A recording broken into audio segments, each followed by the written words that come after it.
అందరికీ నమస్తే అండి. ఉదయం నుంచి ఏదైతే చర్చలు జరిగాయో ముందుగా కమిటీ ఫామ్ చేశారో కమిటీలో ఏదైతే సభ్యులు పిలిచారో ఆ సభ్యులంతా హాజరు చేసి ఇక్కడ మనం ప్రధానంగా చర్చించిన విషయాలంటే మొదట్లోనే మన రీసెర్చ్ సంబంధిత విషయాలపై చర్చించడం జరిగింది. ఇందులో భాగంగా ప్రతి ఏదైతే ఆన్గోయింగ్ విలేజ్ ఉన్నాయో ప్రతి విలేజ్ కూడా ఒక రోవరు, అదేవిధంగా ఒక ల్యాప్టాప్, ఖచ్చితంగా ఒక మండలానికి ఒక ప్రింటర్ అడగడం జరిగింది.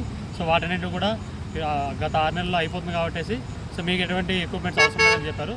ఈ విషయంలో మన కమిటీ అందరూ కూడా ఎటువంటి పరిస్థితుల్లో మాకు ఎక్విప్మెంట్ ప్రొవైడ్ చేయకపోతే రీసర్వే చేసే పరిస్థితి లేదని చెప్పాము. సో దానికి సంబంధించి ఏదైతే టీఏడిఏ బిల్స్ ఉన్నాయో అవన్నీ కూడా ప్రొవైడ్ చేస్తున్నారు.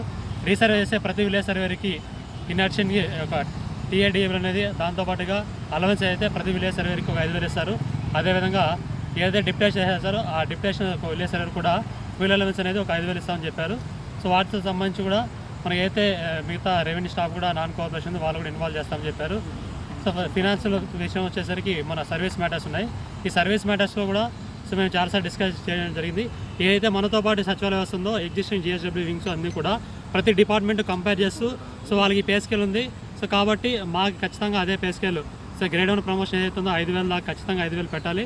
5,000 పోస్టులు కూడా విత్ గ్రేడ్ 1 పే స్కేలు, ఆ పే రివిజన్ అనేసి సో మినిమం 30,000కి తగ్గకుండా పెట్టాలనేసి మేము డిమాండ్ చేయడం జరిగింది.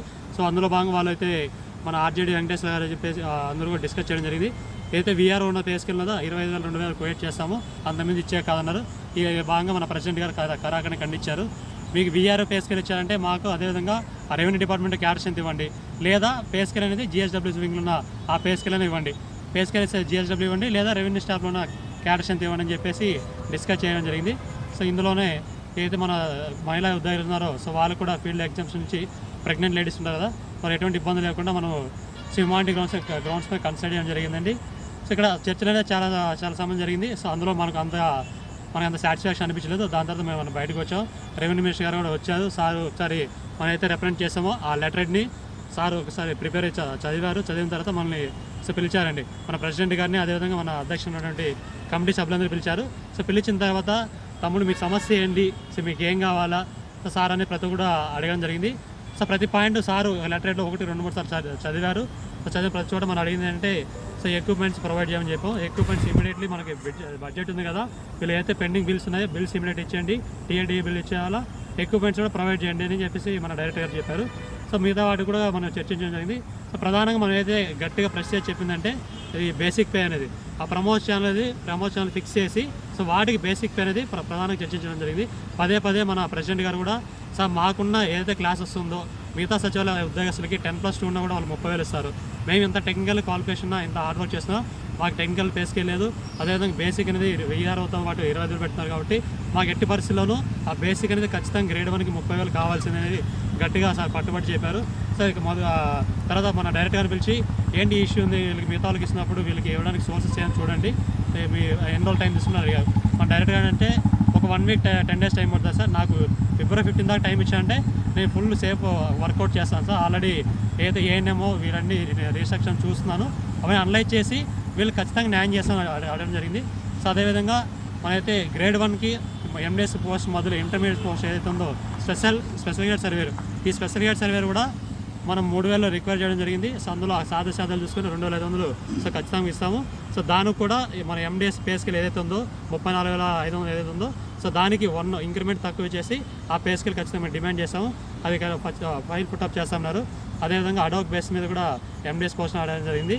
సో ఇందులో భాగంగా అన్ని ఏదైతే జిఎస్డబ్ల్యూ ఎగ్జామ్షన్ ఉన్నాయో ఆ సర్వేలు అన్నిటి కూడా మీకు రీసర్వే డిస్టర్బ్ కాకూడదంటే ఏ సర్వేలు ఉన్నప్పుడు కూడా అదర్ దాన్ రీసర్వే వర్క్స్ అన్నిటి కూడా ఇమీడియట్ ఎఫెక్ట్తో రేపు సాయంకాలం కల్లా నేను అన్నిటి కూడా క్యాన్సిల్ చేయమని చెప్తామని చెప్పారు. సో 2 డే అబాలిష్ చెప్పారు. సో చాలా విషయాలు చర్చించడం జరిగింది. వీటన్నిటి కూడా తర్వాత వచ్చి మన డైరెక్టర్ గారిని మేము అడిగాము, మాకు ప్రజెంట్ ఏదైతే జరిగిందో సో వాటన్నిటిపైన మాకు రిపోర్ట్ కావాలి. అదేవిధంగా ఈరోజు జరిగిన విషయాలన్నింటి కూడా ఒక మినిట్స్ అనేది కావాలని చెప్పడం జరిగింది. ఆ మినిట్స్ కూడా రిలీజ్ చేస్తున్నారు. సో ఇప్పుడు మన దగ్గర ఉన్న సిచ్యువేషన్ అంటే February 10 తారీఖు కూడా టైం ఇచ్చారు కాబట్టి ఈ టైంలో మనం డిసైడ్ అవ్వాల్సింది ఒకటే, 10 తారీఖు వరకు మనం మినిస్టర్ గారు చెప్పారు, బయటకు వచ్చారు. 26 జిల్లాలకు సంబంధించి కూడా ప్రతి ఒక్క విలేజ్ సర్వేర్ కూడా మధు గారు పిలుచుకొచ్చి సో మా వాళ్ళు వచ్చారు, అందరి సమస్య కాబట్టి మీరు ఏం అష్యూరెన్స్ ఇచ్చారో బయటకు వచ్చి చెప్పని చెప్పి మినిస్టర్ గారు పిలుచుకొచ్చారు. మినిస్టర్ గారు వచ్చి మీ తమ్ముడు మీకు ప్రతి ఒక్కరు కూడా నేను మీకు న్యాయం చేస్తాను, బేసిక్ మంచిగా ఇస్తాను, ప్రతి మీ డిమాండ్ ఫుల్ఫిల్ చేస్తాను, మీరు నాకు సపోర్ట్ చేయండి, నేను మీకు సపోర్ట్ చేస్తాను, కోఆపరేషన్ చేసుకుందాం, నాన్ కోఆపరేషన్ అయితే వద్దని చెప్పేసి ఖచ్చితంగా నేను చేపిస్తాను. ఏదైతే స్టిప్లో టైం ఇచ్చామో ఆ February 15 ఖచ్చితంగా మీ ఫైల్ చేపిస్తాము అని చెప్పేసి చెప్పారు. మీరు నాకు సపోర్ట్ చేసి మీరు బ్యాక్ ఇంటి వర్క్ వెళ్ళండి, దయచేసి అందరూ వర్క్ చేయండి, మీకు ఖచ్చితంగా నేను న్యాయం చేస్తానని చెప్పారు. ఇప్పుడున్న పరిస్థితులు అంటే మనం ఒకటే డిసైడ్ అయ్యేవాళ్ళు. ఇప్పుడు ఇంత చేస్తున్నాం కాబట్టి ఈ రానున్న 15 రోజుల వరకు వేచి చూద్దామా, సో లేదా తర్వాత 15 రోజులు ఇదే వర్క్ నాన్ కోఆపరేషన్ కంటిన్యూ చేద్దామని చెప్పేసి 26 జిల్లాలకు సంబంధించి కూడా మీ యొక్క అభిప్రాయం మేరకు, మీ జిల్లా యొక్క అధ్యక్షన మీ యొక్క తీర్మానం మేరకు మనం ముందుకెళ్ళడం జరుగుతుందండి. ఇందులో ఏదైతే మన టీఏ బిల్స్ ఉన్నాయో on are before so February 7th కల్లా ఖచ్చితంగా ప్రొవైడ్ చేస్తామని చెప్పారు. సర్వీస్ మ్యాటర్స్ అనేవి కూడా 15th లోపు ఖచ్చితంగా మీ ఫైల్ అనేది పుట్టప్ చేస్తామని చెప్పారు.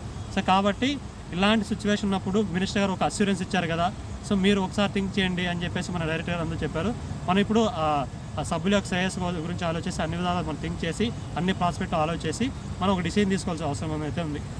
మనం 15th తారీఖు వరకు ఇదే నాన్ కోఆపరేషన్ కంటిన్యూ చేద్దామా, లేదా 15th వరకు వెయిట్ చేసి ఆ రోజు వచ్చే ఫైల్ మూమెంట్ బట్టి మనం తదుపరి డెసిషన్ తీసుకుందామని చెప్పేసి 26 జిల్లాలకు సంబంధించి కూడా మీ యొక్క తీర్మానం ఖచ్చితంగా సమర్పించాల్సి ఉందండి.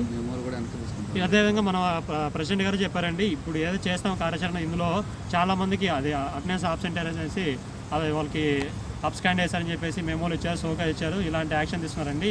సో కాబట్టి అందరి కోసం చేశారు కాబట్టి సో ఇలాంటి ఏదైనా ఎగ్జామ్ చేయండి, దయచేసి దాన్ని రివోక్ చేసేయండి, ఎటువంటి యాక్షన్ తీసుకోకుండా ఫర్దర్ ఇన్సిడెంట్ లేకుండా చెప్పారు. సో దాన్ని కూడా ఇలాంటి మీరు సీసీ రూల్స్ అగేన్స్ట్ వెళ్తున్నారు కాబట్టి ఇలాంటి కొన్ని జరుగుతుంటాయి. సో అదేమైతే మేము మాట్లాడతాము, అదే ఇష్యూ కాదు. సో ఖచ్చితంగా దాన్ని రివోక్ చేస్తామని చెప్పేసి మాట ఇచ్చారు. సో దాన్ని కూడా మీరు ఒక ఆన్సర్ రాయి చేస్తే అది నార్మల్ అయిపోతుంది. Okay, thank you.